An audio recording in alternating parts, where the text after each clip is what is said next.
저는 지난 겨울에 이제 낙조라고 그러지 않습니까? 해가 뉘엿뉘엿 기우는 그 오후 늦은 시간에 굉장히 마음에 감동이 되는 경험을 했습니다.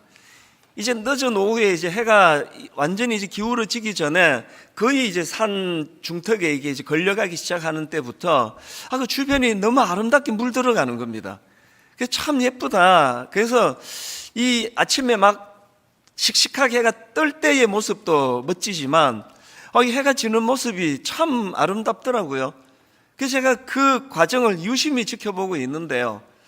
제 마음에 감동을 준 거는 이제 해가 이렇게 뉘엿뉘엿 져가는 모습부터 막 주변을 물들이더니 그날 제가 발견한 것은요, 해가 이제 산 너머로 완전히 사라져 버렸습니다. 해가 보이지 않으니까 진짜 아름다운 겁니다. 사실 겨울에 낙조는 그렇게 눈부시지는 않아도 이 해가 이렇게 져갈 때는 그래도 눈이 부셔가지고 끝까지 잘 보기가 어려웠는데요.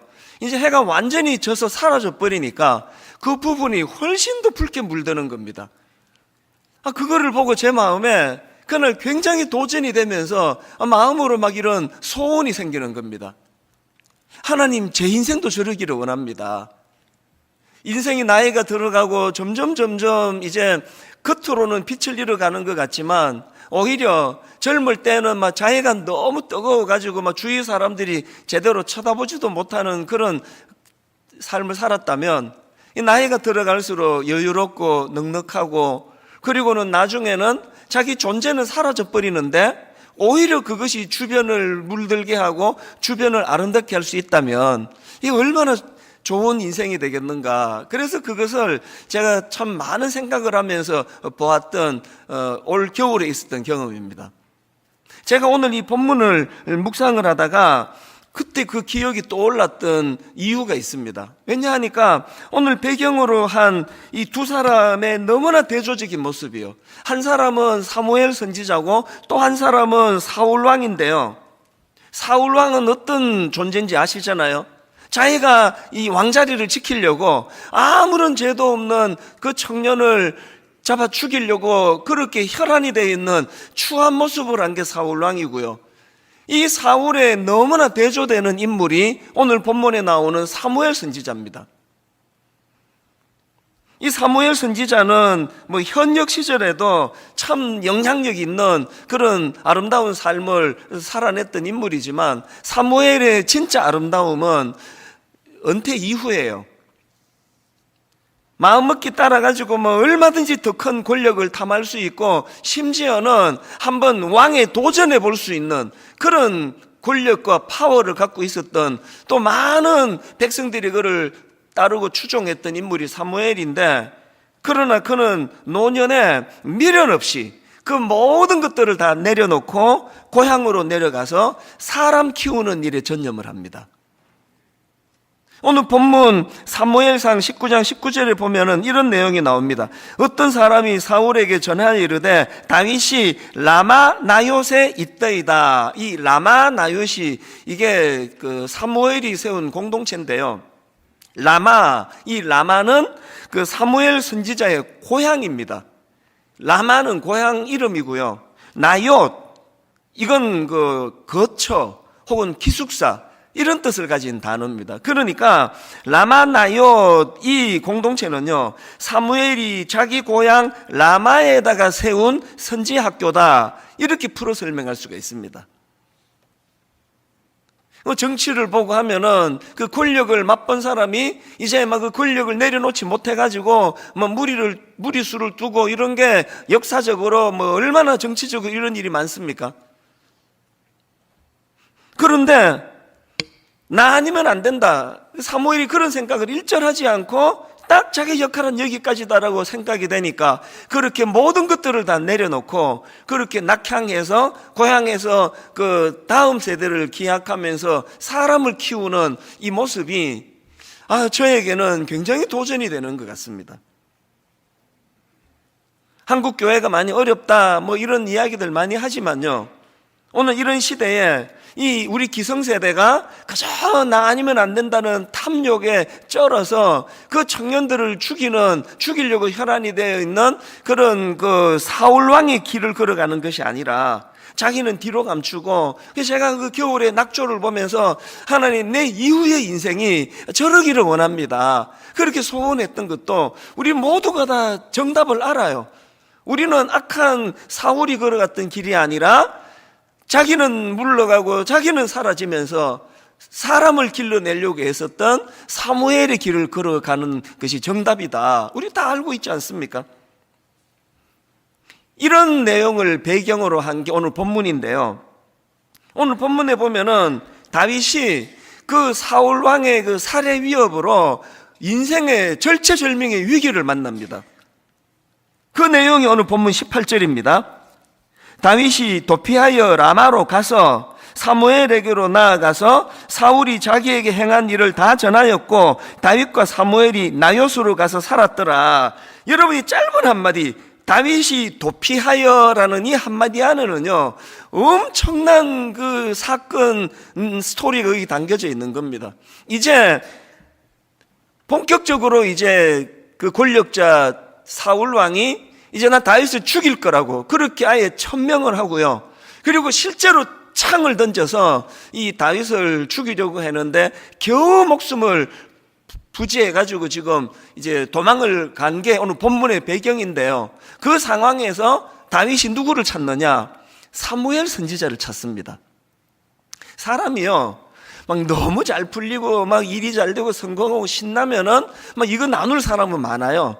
막 모두가 다 축하해주고 기뻐해 주는 건 쉬운데요. 다윗처럼 이제 뭐 이거 완전 인생 이제 뭐 절벽이다, 벼랑 끝에 섰다, 이제 나는 죽을 때가 됐다, 이럴 때 그 아픔을 나눌 사람은 생각보다 많지 않습니다.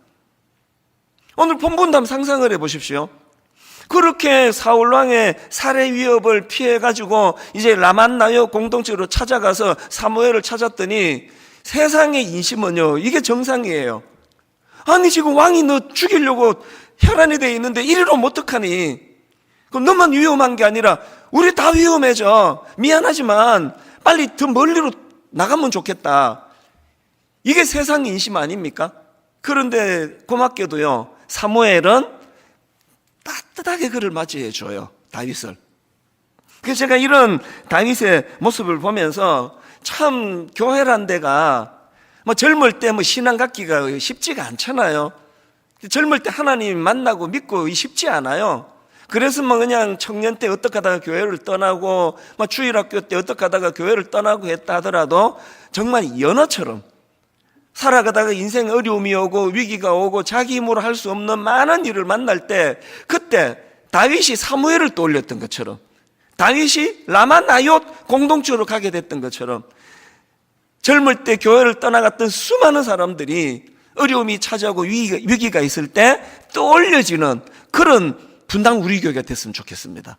그래서 그때 그 교회에서 만났던 사무엘과 같은 고마웠던 귀한 어른들이 참 많았는데, 이런 점에서 이제 다윗을 따뜻하게 맞아준 사무엘을 제가 분석을 해보다 보니까요, 위기를 만난 다윗을 위해서 사무엘이 해준 게 결정적으로 두 가지 고마운 일을 했습니다. 첫 번째가 뭐냐? 이 거절감이 많았던 다윗을 수용해 주는 거예요. 제가 앞에다가 거절감이 많았던이라는 부연 설명한 이유가 있습니다. 이 다윗을 분석해 놓은 글을 읽었는데요, 다윗은 어릴 때부터 이 거절감을 많이 경험하고 자란 인물이라는 겁니다. 다윗이 쓴 시를 한번 몇 구절 읽어드릴게요. 시편 69편 8절입니다. 내가 나의 형제에게는 객이 되고 나의 어머니의 자녀에게는 낯선 사람이 되었나이다. 또 시편 51편 5절. 내가 죄악 중에 출생하였으며 어머니가 죄 중에서 나를 잉태하였나이다. 또 시편 139편 15절. 내가 은밀한 데서 지음을 받고 땅의 깊은 곳에서 기이하게 지음을 받은 때에 나의 형체가 주의 앞에 숨겨지지 못하였나이다.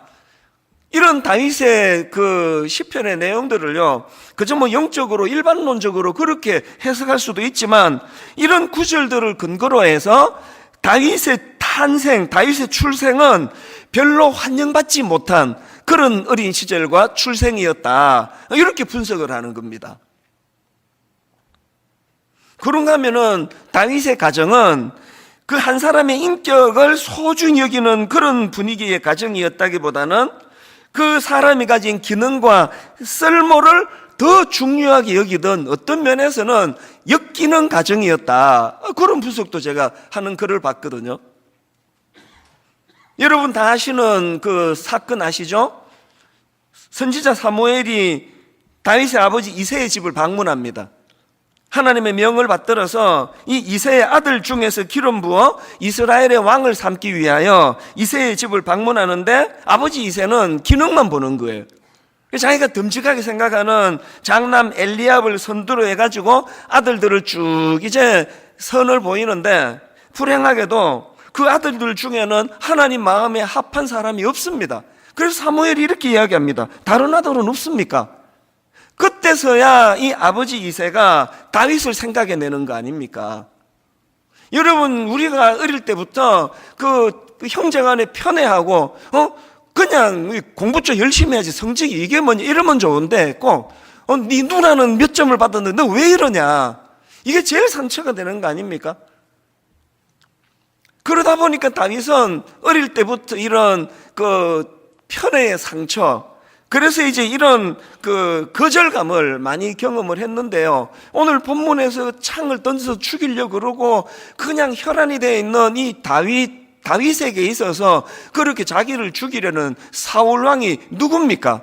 성경을 조금만 아시잖아요. 자기 장인이에요, 장인.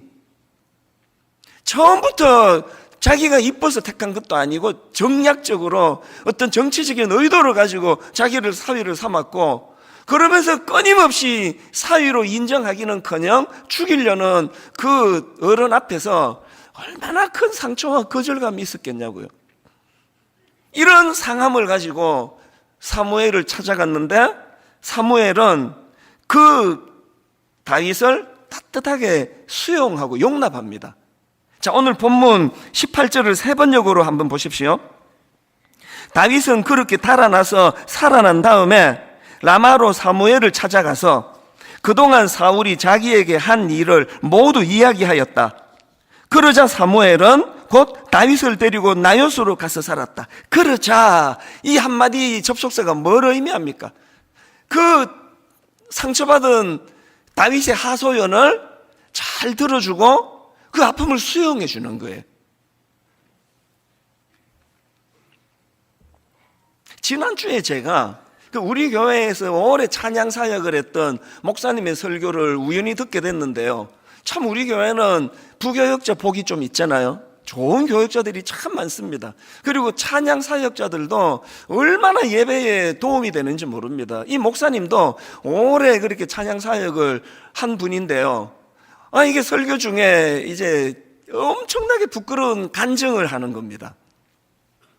이제 이분이 이제 찬양 사역을 갓 시작했던 그 대학생 때라고 그러네요. 너무나 중요한 어떤 집회에 이제 이 팀이 이제 찬양을 맡게 된 겁니다. 근데 이제 이 목사님이 대학교 다닐 때 이 크리스찬 청년 사이에 이런 게 유행이었대요. 복음성가 하나 부르고 연결해가지고 유행가 부르고, 그래서 자기들끼리 깔깔거리고 웃고 이런 게 이제 굉장히 유행이던 때에 아마 이 목사님도 좀 그렇게 좀 놀았나 보죠. 너무나 중요한 이제 이 선교사님이 설교하시고요. 이제 콜링, 우리 때는 많이 그랬습니다. 세계가 여러분을 부릅니다. 선교사에게 헌신할 청년 없습니까? 그래서 이제 이렇게 세우고, 그러면 일어나서 눈물을 흘리면서 콜링하고, 이제 그때 이제 찬양팀이 반주로 이제 그거를 또 분위기를 또 도와주고 그러지 않습니까? 이 선교사님이 이렇게 콜링하고, 그리고는 이제 내려가시고, 이 목사님이 이제 대학생 때 인도하는 그 찬양팀이 나와서 이제 찬양을 하는데, 이 목사님이 그 선곡한 게 이 찬양입니다. 사막에 샘이 넘쳐 흐르리라, 사막에 꽃이 피어 향내 내리라. 이제 막 열정적으로 이 찬양을 이제 선곡했는데요. 이 목사님이 이제 실수를 한 거예요. 이 찬양 이렇게 불렀답니다. 사막에 사막에 샘이 넘쳐 흐르리라. 사막에 꽃이 피어 향내 내리라. 그 누가 아무리 자기네 땅이라고 우겨도. 이 대학생 인도자가 경험도 없는데 뭐 어쩌다가 그랬는지 저는 몰라요. 갑자기 전혀 안 맞는 독도는 우리 땅, 이 찬양이 연결해서 툭 나온 거예요. 이게요, 경험도 없는데 갑자기 막 사람도 웃고 막 이러면은요, 머리가 하얘져요. 저는 요즘도 그런 악몽을 꿔요. 앞에서 뭐 한번 이렇게 버벅거렸는데 그 다음에는 맥이 안 잡혀가지고 막 우왕좌왕 이렇게 하는 경우들이 신학교 다니고 이럴 때, 초보 때는 그럴 때가 있거든요. 이 목사님이 너무 당황이 돼서 보니까요, 막 울면서 결단해서 선 사람들도 다 웃고요, 막 키득키득거리고 뭐 그렇게 이제 예배가 끝나고 막 반주하는 팀 다 도망가고요. 이 수습이 안 되는 거예요. 이 사람이요, 실수할 거리가 있고 그 범위가 있잖아요. 이거 범위를 넘은 거예요. 아니 지금 심각하고 진지한 그 자리에서, 그래서 이제 이 목사님은 어쨌겠냐고요. 그런데 그날 너무나 감동적인 일이 일어난 겁니다.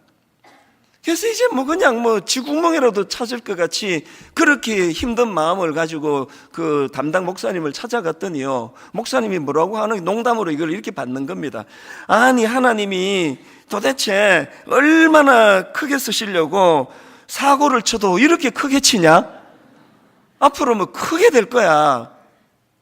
그런데요, 그 설교에서 이 간증을 하면서 그 목사님이 이런 이야기를 하는 겁니다.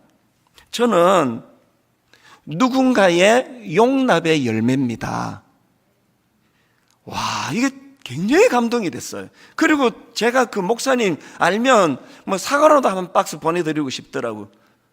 이 찬양 인도자 목사님이요, 저는 누군가의 용납의 열매입니다, 그렇게 고백을 할 때 이 목사님의 용납의 열매를 분당 우리 교회가 얼마나 오랫동안 누리고 있었느냐고요. 사무엘 25장에 보면은 사무엘이 이제 죽습니다. 그런데 저는 그 과정을 담은 구절에서 굉장히 마음에 도전이 되는 한 부분을 찾았는데요, 사무엘상 25장 1절입니다. 사무엘이 죽음에 온 이스라엘 무리가 모여 그를 두고 슬피 울며 라마 그의 집에서 그를 장사한지라. 그 다음 보세요. 다윗이 일어나 바란 광야로 내려가니라. 여러분, 사무엘이 죽자마자 다윗은 그가 머물던 라마를 떠나요. 뭘 의미합니까? 사무엘이 없는 라마는 다윗에게 아무 의미가 없는 곳이라는 겁니다. 도전이 되더라고요. 분당 우리 교회가 막 엄청나게 화려한 건물과 드림센터가 잘 만들어지고 막 이 교회 가면은 여러 가지 시설이 좋아서 청년들 눈길을 끄는 게 아니라 거기에는 사무엘이 있었기 때문에, 학교를 빌려 쓰고 여러 가지 불편하지만 분당 우리 교회를 내가 떠날 수 없는 건 여기에 너무 귀한 어른들이 계시고 사무엘과 같은 그런 좋은 분들이 너무 계시기 때문에.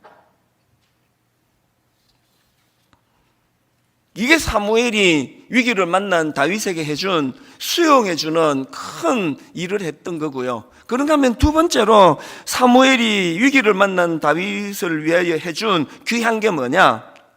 라마나역 공동체를 경험하게 해줬다는 겁니다. 여러분, 그냥 한번 등 두드려주는 일도 귀한 일이에요. 얼마나 힘들었니? 눈물 닦아주고 크리넥스 뽑아서 전해주고 힘내라, 이것도 귀한 일이지만 더 중요한 것은요, 이렇게 사람에게 상처받고 어른에게 상처받은 다윗을 위하여 라마나옅 공동체를 맛보게 했다는 겁니다. 저는 이 말씀을 묵상하면서 본문 18절 한 번만 더 읽어드릴게요. 다윗이 도피하여 라마로 가서 사무엘에게로 나아가서 사울이 자기에게 행한 일을 다 전하였고 다윗과 사무엘이 나요스로 가서 살았더라. 지난주에 우리는 매듭짓기와 새로운 임무, 이런 설교를 가지고 이제 1만 수도 파송 운동을 매듭짓기로 했습니다. 저도 하나님께 날마다 기도합니다. 하나님, 제가 더 이상 29교회에 관여하고 간섭하고 밤나라 대추나라 일절하지 않기를 원합니다. 이제 떠나보내기를 원합니다. 이제 그 29교회는 분당 우리 교회랑 상관이 없습니다. 하나님과 그 교회 목사님과 성도님들이 그 교회를 인도해 갈 것입니다. 그래서 매듭짓기예요. 그리고는 우리에게 맡겨진 새로운 임무, 그리고 이번 주일이 어린이 주일이란 말입니다. 우리에게 어떤 임무가 있을까요? 주일학교를 살리는 거예요. 대학부 청년부를 살리는 겁니다. 많은 상처받은 거절감의 아픔을 갖고 있는 우리 청년들이, 우리 젊은이들이, 우리 청소년들이, 우리 주일학교 어린아이들이 분당 우리 교회야말로 우리 어른들이 하나님 앞에 기도하여 수고하여 만든 라마나얏 공동체가 되기를 원합니다. 이 교회에서 예수 잘 믿는 어른들이 참 많았더라. 이거는 지난주까지 일이에요. 이제 오늘 우리가 모두가 다 겨울철에 낙조가 되기를 원합니다. 이제 우리는 누릴 만큼 누렸지 않습니까? 이제 우리는 기울어지고 우리는 사라지고, 그래서 오히려 더 머문 그 자리가 더 아름다워지는 교회가 될 수 있도록 주일학교를 살리고 우리 대학부를 살리고 청년부를 살리고, 엿새 동안 다윗 입장에서 사울과 같은 악한 사람을 만나 상처받고 아파 눈물을 흘리며 주일날 교회를 찾으면 이 교회가 라마나얏 공동체에서 매 젊은이들이 회복이 일어나고 치유가 일어나는 이런 교회를 향한 꿈을 꾸는 저와 성도님들 되시기를 바랍니다. 그래서 저는 오늘요, 우리 교회가 이 라마나얏 공동체 같은 아름다운 공동체가 되기 위해서 두 가지 구비 조건이 필요합니다. 두 가지 구비 조건. 첫 번째 구비 조건이 뭐냐? 지도자의 솔선수범입니다. 사무엘이 이제 은퇴하고 사무엘상 12장에서 이제 고향인 라마로 내려가면서 이제 지난주 설교로 말하면 사무엘이 매듭짓기처럼 백성들에게 질문을 던집니다. 이게 굉장히 감동적이에요. 사무엘이 은퇴하면서 백성들에게 이런 질문을 던집니다. 사무엘상 12장 3절입니다. 내가 여기 있나니 여호와 앞과 그의 기름 부음을 받은 자 앞에서 내게 대하여 증언하라. 내가 누구의 소를 빼앗았느냐? 누구의 나귀를 빼앗았느냐? 누구를 속였느냐? 누구를 압제하였느냐? 내 눈을 흐리게 하는 뇌물을 누구의 손에서 받았느냐? 그리하면 내가 그것을 너희에게 갚으리라. 그랬더니요, 그 이야기를 들었던 백성들이 막 합창하듯이 이렇게 다들 이렇게 선포하는 겁니다. 4절입니다. 그들이 이르되 당신들이 우리를 속이지 아니하였고 압제하지 아니하였고 누구의 손에서든지 아무것도 빼앗은 것이 없나이다. 얼마나 아름다운 매듭입니까? 그렇게 은퇴해서 고향으로 내려가 너무나 아름다운 후학들을 키우는 공동체를 세울 때 왜 거기에서 능력이 나타납니까? 왜 거기에서 힘이 있습니까? 그 공동체를 이끄는 지도자 사무엘의 솔선수범이에요. 입만 가지고 이론만 가지고 가르치는 것이 아니었다는 거 아닙니까? 이건요, 신약으로 와서 사도 바울도 똑같습니다. 이제 하나님의 새로운 사명을 부여잡고 떠나가는 이 사울의 질문이 너무나 똑같습니다. 사울의 이 선언이요. 자, 사도행전 20장 18절부터 보십시오.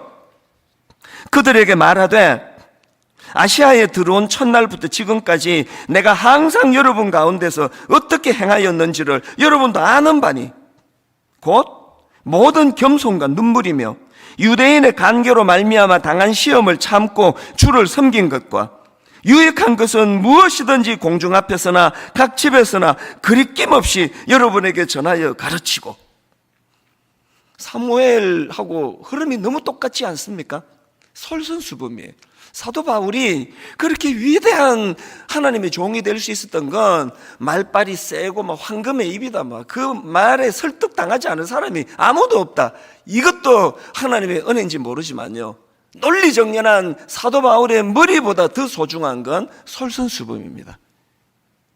좀 큰 인물 됐다고 뭐 어떤 성도가 와가지고 기도 부탁하면, 아니 지금 내가 지금 얼마나 바쁜 사람인데 뭐 집사님은 뭐 그런까지 나한테 부탁합니까? 이런 태도를 보이지 않았다는 거예요. 성도들 한 사람 한 사람을 어떻게 해요? 모든 겸손과 눈물로,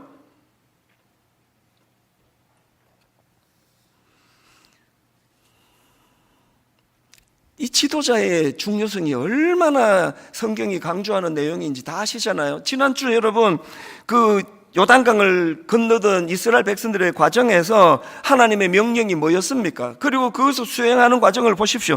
여호수아 3장 12절, 이제 이스라엘 지파 중에서 각 지파에 한 사람씩 12명을 택하라. 온 땅의 주 여호와의 궤를 맨 제사장들의 발바닥이 요단물을 밟고 멈추면, 지난주 말씀 기억하시죠? 물 갈라질 때까지 기다리지 말고 언약, 하나님의 임재의 상징인 언약궤를 메고 그 물을 향하여 돌진하라 그랬는데, 더 구체적으로 말하면 그 명령을 누구에게 한 겁니까? 제사장들에게 한 거예요. 지도자들에게 한 거예요. 지도자의 솔선수범. 2주 전에요, 이제 1만 성도 파송운동, 파송 예배를 드리고 나서 정말 오랜만에 우리 교회 출신의 모든 목사님들에게 초청장을 보냈습니다. 그래서 이제 1만 성도 파송운동 또 보고도 하고, 또 이제 우리 교회 나간 이후로 목회를 어떻게 했는지에 대한 또 이야기도 듣고, 그러려고 이제 한 3시간 시간을 보냈거든요. 뭐 밥이나 먹고 헤어지면 의미가 없으니까 화요일, 수요일 2번에 걸쳐서 이제 이 시간을 가졌는데요. 아니, 화요일도 좀 그랬지만 막 수요일은요, 거의 이게 뭐 정말 모두가 다 우리 교회 너무 힘들었다는 겁니다. 어떤 목사님은 한 사람도 아니고 여러 사람이에요. 처음에 분당 우리 교회 부임하고 이 교회 온 거 후회했다는 거예요. 막 얼마나 막 목사님이 쪼아대는지, 막 화요일 회의 같은 거 하고 나면은 막 그냥 막 정신이 하나도 없는 거예요. 그 나중에 미안하다 그랬어, 내가. 근데 여러분, 그 웃기려고 그런 이야기를 하지만요, 그걸 다들 아름다운 추억으로 이야기하는 겁니다. 사실 제가 우리 교역자들 지금도 마찬가지예요. 막 엄청 쪼아대는 게 사실이에요. 29 목사님들 막 1년 반 동안 막 얼마나 제가 막 잔소리를 많이 했는지, 이제 지금 막 다들 막 이제 막 해방이다 막 너무 좋아할 것 같아요, 내 느낌에. 연락도 잘 안 하니까 막 기도가 응답됐다 그럴 것 같은데요. 우리 교역자들에 대해서 제가 이렇게 가혹하게 그렇게 하지만요, 직원들하고는 완전히 달라요. 예배 마치고 우리 직원한테 좀 물어보세요. 절대로 쪼고 그런 거 안 해요. 다 저보고 너무 좋은 삼촌 같은데요, 이렇게 말하지 않을까요? 왜 다르게 대합니까? 우리 직원들은 한 성도에 불과하다고 생각하거든요. 섬겨야 돼요. 상처 주면 안 됩니다. 그러나 목회자는 달라요. 솔선수범해야 되고 존재가 달라야 돼요. 그래서 내가 디그니티 못하는 영어로 디그니티는 다 기억하더라고요. 우리가 하나님 앞에서 지도자로서의 존엄성을 잃지 않아야 되고 솔선수범해야 되고, 우리 교회가 라마나옅 같은 공동체가 되기 위해선 지도자가 솔선수범해야 된다면 우리 가정의 부모님들은 어떠십니까? 왜 여러분 주옥 같은 말로 자녀들을 그렇게 교육하는데 애들은 맨날 그걸 왜 우리 엄마는 잔소리 한다고 이야기합니까?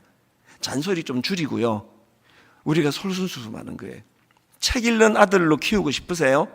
학교 마치고 오면 책 읽는 모습을 보여주는 거예요. 이게 솔선수범입니다.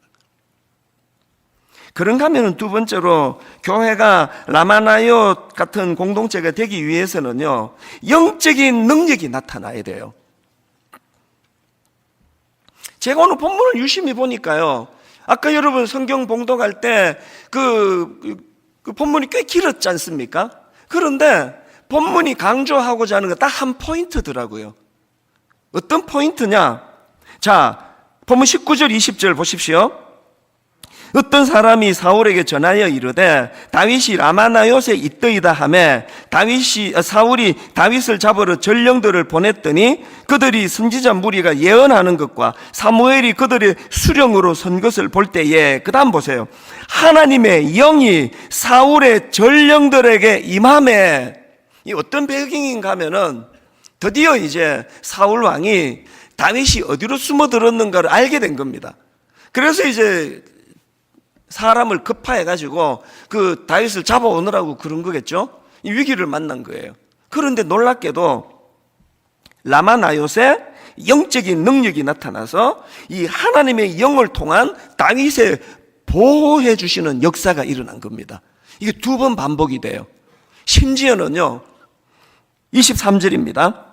같이 한번 읽어보실까요? 사울이 라마나요스로 가니라 하나님의 영이 그에게도 임하시니.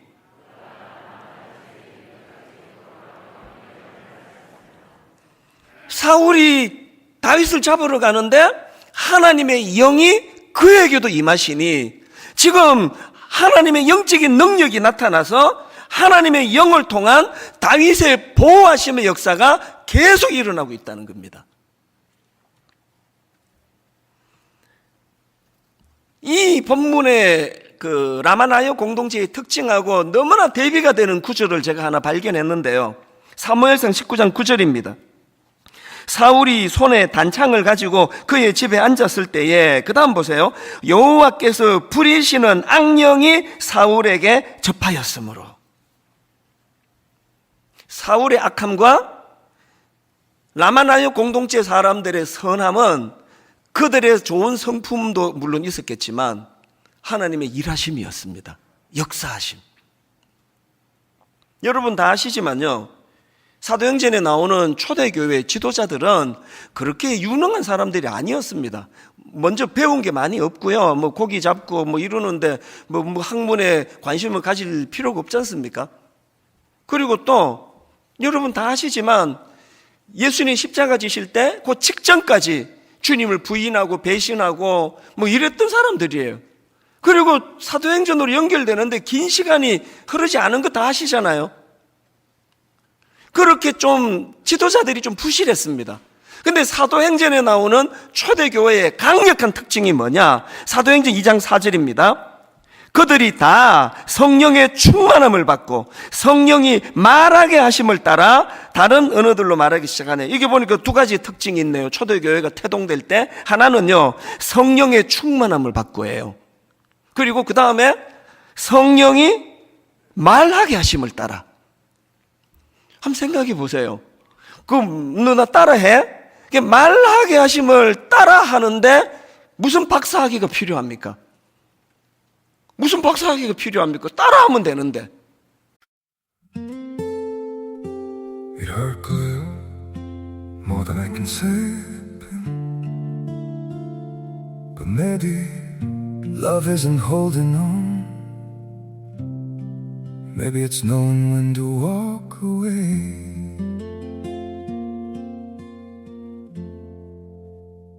We try to hold what we're slipping through, like sand running from our hands. Every promise started losing shape. We couldn't be what we once planned. Your eyes would look right through mine, like you were already gone. We stayed too long in a fading light, trying to prove we still.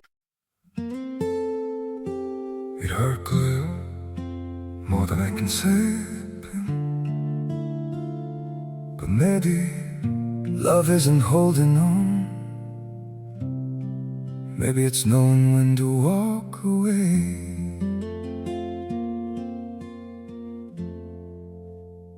We try to hold what we're slipping through, like sand running from our hands. Every promise started losing shape.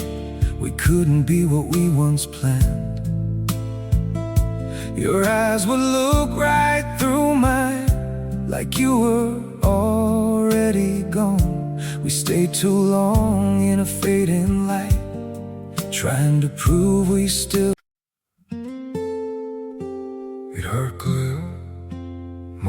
slipping, but maybe love isn't holding on. Maybe it's knowing when to walk away.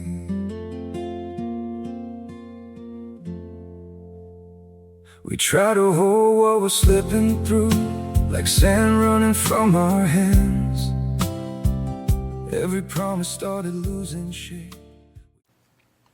어떤 면에서는요, 저를 포함해 오늘 한국 교회가 목사님들이 뭐 책 읽는 거 좀 줄여야 되나? 박사학위가 왜 필요합니까? 말라게 하는 거 따라만 하면 되는데, 어떤 면에서 우리가 책을 너무 많이 읽어가지고 자꾸 자기 이야기가 나오는 거 아닌가? 여러분, 교회가 사무엘 같이 솔선수범하는 도덕적으로 윤리적으로 깨끗한 거 이거 중요하지만 이것보다 더 중요한 건 성령의 역사하심이에요. 지도자는 좀 부실한데, 지도자는 뭐 그냥 뭐 참 어디 가서 그 교회 담임 목사, 당신 교회 담임 목사 누구야? 그러면 막 좀 말하기가 창피해가지고 이모 참 있어 그런 사람 막 이렇게 막 얼버무릴 수밖에 없다 하더라도 이 교회에 성령의 역사가 나타난다면, 다윗처럼 엿새 동안 위기를 만나가지고 어려움을 만나고 참 아픔을 겪고 이런 사람들이 교회로 몰려올 때 그 라마나옳 공동체처럼 거기에 영적인 능력이 나타나고 하나님의 영을 통한 다윗의 보호하심의 역사가 나타나는 그런 교회라면 담임 목사의 역할이 뭐가 그렇게 중요하겠냐고요. 우리가 추구해야 되는 거요, 영적인 충만함입니다. 이제 여러분, 코로나19 이거 영적으로 엄청 위험해요. 가정에서 예배 드리는데 너무 익숙해지셔가지고요, 주일날 옷 갈아입고 교회 가는 게 힘들어요. 이해가 돼요. 여러분, 이제 새벽기도 살려야 됩니다. 여러분, 이제 금요 기도회 이 본당에 모여 하나님 앞에 눈물로 기도하던 그거 다시 회복해야 합니다. 지금 드림센터에서 새벽기도를 드리고 있는데요, 막 빨리 본당으로 옮기고 싶어요. 본당에서 이 자리가 여러분 20년 동안 눈물 자국이 배인 자리 아닙니까? 여기에 그 회복하셔야 됩니다. 영적인 공동체, 성령이 역사하시는 공동체. 결론을 저는요, 이 편지 하나 읽어드리는 것으로 마무리 짓기를 원하는데요, 최근에 그 지방에 있는 어떤 청년이 저에게 편지를 보내왔는데 참 가슴이 먹먹해요. 이 애씀이 너무. 자, 한번 들어보십시오. 목사님, 저는 전라도 광주에서 살고 있고 합동측 교회 다니는 31살 청년입니다. 우리 교단이에요. 지난 7년간 하나님을 위해서 내 몸을 불태우겠다는 청년 때의 에너지와 주님을 향한 열정으로 살아왔습니다. 어느덧 보니 저는 어떠한 모습으로도 주님께 영광 돌릴 수 없는 더러운 죄인인 걸 날마다 깨닫게 되었습니다. 어렸을 적 호기로 내 삶을 주님의 영광을 위하여 살 거라고 자신만만했던 제 과거가 부끄럽습니다. 이제 터무니없는 원대한 꿈을 접고 내가 있는 이 무미건조하고 똑같은 일상에서 주님을 만나려고 합니다. 그리고 하루를 살더라도 제발 주님 뜻대로 용서도 해보고 사랑도 해보고 좀 몸에 힘 좀 빼면서 예수님처럼 살려고 노력하려고 합니다. 이 31살 청년이 얼마나 귀합니까? 그 다음 들어보세요. 저한테 눈물겨운 부탁을 합니다. 그래서 저에게는 믿음의 선배가 필요합니다. 교회가 창피합니다. 그런 것들 때문에 내가 앞에 그 생략한 것들이 좀 많아요. 그런 것들 때문에 내가 교회 다닌다고 말하기가 세상에서 부끄러울 정도이니까요. 그러니까 목사님께 이 말씀을 드리고 싶습니다. 내가 가려는 이 좁고 거룩하고 재미없고 힘든 십자가의 길, 청년의 때에 혈기, 정욕 다 죽이면서 정말 하루하루 쓰러지다시피 하며 주님 생각하며 이겨내는 저의 삶에 실망스러운 교회와 목회자 모습들 때문에 내가 너무 신앙생활을 유난스럽게 하나 회의감이 들까봐 무섭습니다. 그러니까 목사님, 제발 그 길 끝까지 걸어가 주십시오. 그 좁은 십자가의 길, 하나님만 의식하며 사는 그 길, 저도 가려는데 회의감이 들 때마다 목사님 같은 선배 보고 흔들릴 때마다 다시 다잡고 싶습니다. 저 같은 청년들을 위해서라도 절대 쓰러지지 마시고 타협하지 말아주시고 지금 가시는 그 힘든 길 제발 끝까지 가주세요.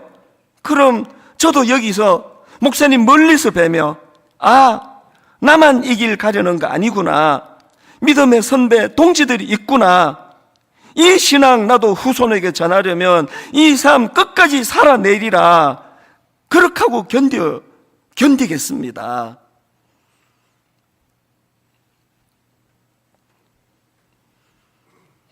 젊은 청년이 이렇게 예수 잘 믿으려고 애를 쓰는데 우리 같은 목사들이, 교회가 그게 방해가 된대요. 이거 어떻게 해야 되는 겁니까? 정말 하나님 앞에 막 엄청난 한여름에 뜨거운 태양 같은 인생 살게 해달라는 기도 더 이상 하지 말고, 하나님 한겨울에 힘이런 낙조가 되기를 원합니다. 더 이상 힘쓰지 않고 기울어버리는 인생이라 할지라도 아버지 종이 그렇게 기울으실 때 주변을 아름답게 물들이는 그런 인생이 되기를 원합니다. 이게 우리 청년을 살리는 길이에요. 분당 우리 교회가 청년들 좀 예수 잘 믿어보겠다고 저렇게 애쓰는 청년들 힘 빠지게 하는 일은 하지 않으려고 애쓰는 것, 이게 우리의 사명이라고 저는 생각을 합니다.